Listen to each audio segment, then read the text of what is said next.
Most importantly of all, the top priority the President gave us, to work with members of Congress and make sure that the Obamacare nightmare is about to end.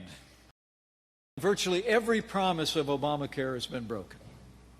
We all remember the promises that they made back in 2010 when this was signed into law.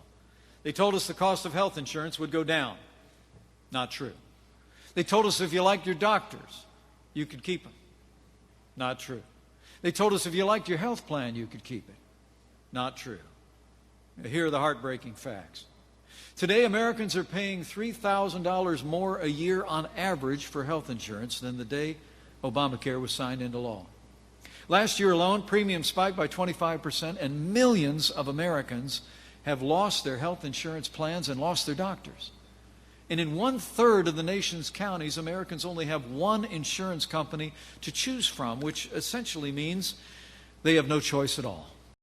We're going to give Americans more choices. We'll expand health savings accounts. We'll give Americans a tax credit that'll help people buy plans that they need at a price that they can afford.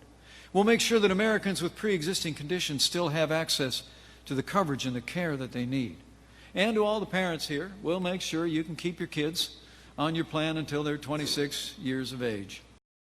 And under President Trump's leadership, we're actually also going to finally allow Americans to purchase health insurance across state lines, the way you buy life insurance, the way you buy car insurance.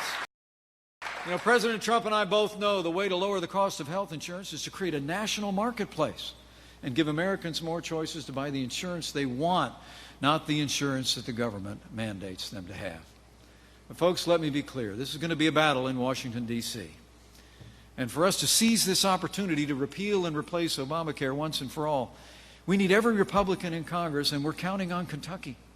President Trump and I know, at the end of the day, after a good and vigorous debate, we know Kentucky will be there, and we will repeal and replace Obamacare once and for all.